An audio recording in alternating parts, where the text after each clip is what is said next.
Thank you, Madam President. Thank you very much for inviting me to participate in this very important debate. I'm speaking today for the motion that this House will support a Cold War with China, but communist China, not China itself. I am not anti-China. I love my people, and I love China. When I left China when I was 13 years old to Canada, I continued my exploration in the culture's great literature, philosophy. And I know that by heart, that China's philosophical and cultural tradition does not necessarily set it against Western values. In fact, it is entirely possible for a strong and prosperous China to coexist with the West. Look at Taiwan, or look to history. For centuries, China embraced the Confucian outlook and was mostly an inward-oriented empire. If anything, in the 19th centuries, it was the West, the colonial powers, along with Japan and Russia, that posed a major threat to China, not the other way around. But today's China is different. We're now dealing with a one-party authoritarian, mercantilist state that is openly hostile to Western value and the international system. In considering China's threat, communist China's threat, there are many angles we could explore. We could talk about China's economic warfare, how its state-sanctioned intellectual property theft has cost Western nations trillions of dollars annually, or its exploitation of the WTO. We could talk about China's cyber warfare. UK just signed a deal supporting Huawei to be a leading role in its 5G network building. That's like inviting a Trojan horse. We could talk about China's military buildup. Its aggression in the South China Sea not only threatens regional peace and open trade, but undermines the international law that preserves openness and order. We could talk about China's support to North Korea or Iran, or how it hijacks the Human Rights Council in the UN, or its support for undemocratic and kleptocratic states in Africa, or how it exports its surveillance technology to help other nations crack down on dissent. We could talk about its lax regulatory system brings dangerous exports to our shores, or its censorship of information endangers global health. Now the coronavirus outbreak is a perfect example.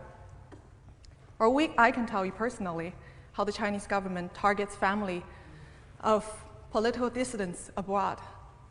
When I was crowned Miss World Canada in 2015, because I used the platform to speak about China's human rights abuses, my father in China was threatened by the security agents, his business dismantled. Now my grandparents and him are both all banned from traveling outside. I could go on, but for tonight's forum, I'm going to take a novel approach by asking, how does China see us? Does the Chinese Communist Party already consider itself to be in a Cold War with the West? As a child in China, I remember being indoctrinated with the propaganda of the hostile foreign forces. We were repeatedly told that the Western power subjugated and humiliated China in the 19th century, and these old grievances were kept alive to divert domestic discontent. We were told over and over again that even today, the West continues to covertly undermine, isolate, destabilize the country. Any expression of discontent within China, including the protests of Tibetan Buddhist, Falun Gong practitioner, democracy activists, are all blamed to the black hand of anti-China forces in the West. Chinese courageous human rights lawyers are being called agents of foreign hostile forces. The pattern continues today. The Chinese government claims that the West is behind Hong Kong's pro-democracy movement and the Taiwanese government. Essentially, all domestic problems are blamed onto the invisible enemy of the West. Let's look at some recent development in China to see what that can tell us about this country's motive. In 2017, China banned foreign NGOs from operating within the country unless they submit to government control. Even environmental groups and women's health groups have to have their annual report and their annual plans being approved by the police. The Chinese government claimed that this is to ensure that these NGOs do not subvert the country. Now, why would the Chinese government worry that these foreign NGOs would do anything harmful to China? Perhaps because the Chinese control groups are doing exactly this in our countries. Beijing backed numerous front organizations, civil societies in Western society. These groups act as an extension to the party and state apparatus. They're oftentimes mobilized to influence local election results or policies in the West. These groups are controlled directly by the United Front Department and the Office of Overseas Chinese. But these connections are often concealed from the public. Now let's look at another example. In 2016, Chinese government banned the talk of democracy, universal human rights, rule of law in Chinese classrooms and curriculum.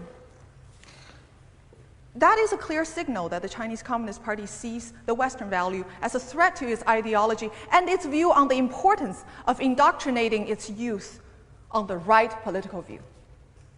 While Western ideas are not allowed into Chinese classroom, Western universities have ceded control of their own program to the Communist Party through Confucius Institute. The Confucius Institute presents itself as a non-profit language program, but is actually directly controlled by the Communist Party, including its propaganda ministry. A senior communist official has said that the Confucius Institute is an important part of China's overseas propaganda effort.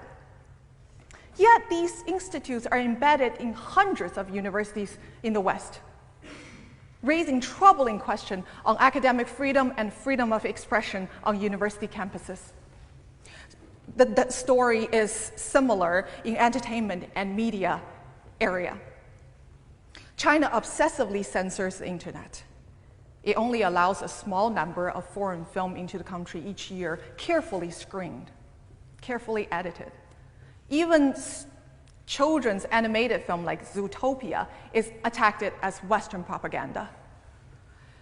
Now, the situation in the West is vastly different. New York Times, Washington Post, Wall Street Journal, Telegraph, these papers all run paid news supplements from China Daily, a communist mouthpiece. Companies with deep ties with the Chinese Communist Party are now buying or entering joint ventures with major Hollywood studios, creating strong financial incentive for self-censorship. Chinese companies already own some of the biggest movie theater chains in the West. Now they get to control what the Western audience get to see or not to see, what is getting to produce, what not.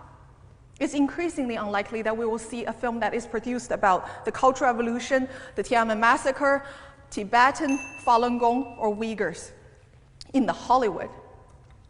Now, one may say that our democratic and open Western values are more resilient than China's brutal authoritarianism. I wish that were true, but it isn't.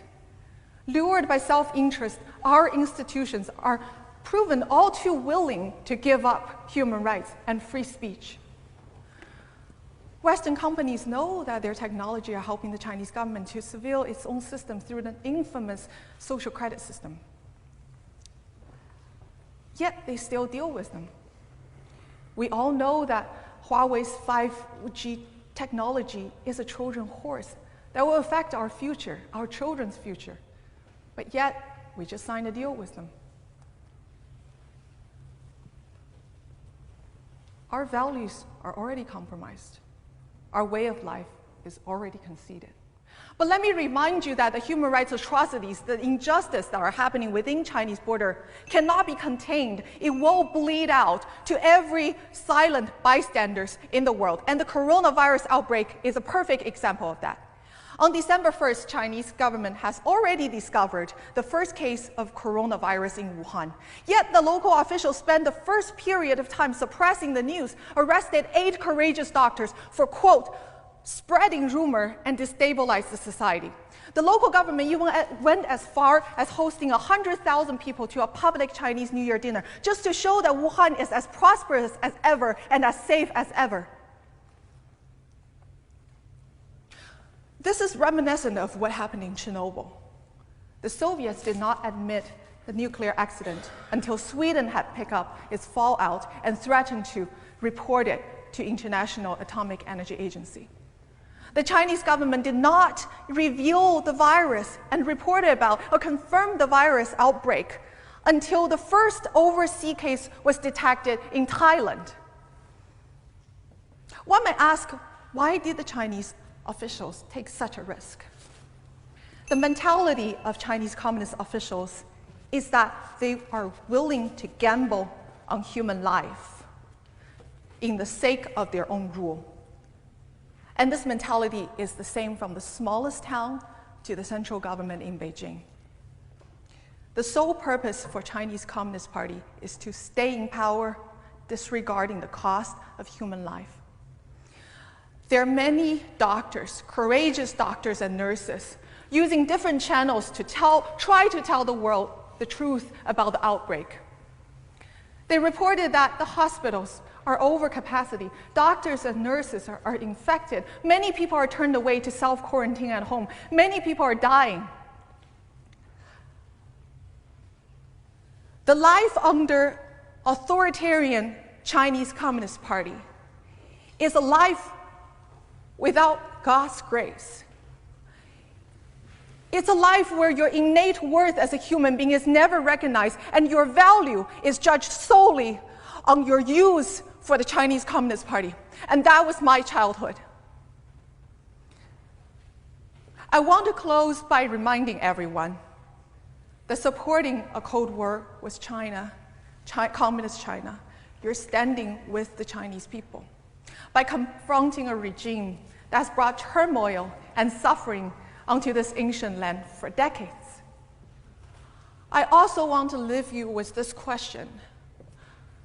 If the Chinese Communist government does not treat its own citizens with any respect, why should us in the West expect ourselves to be treated any differently? Thank you.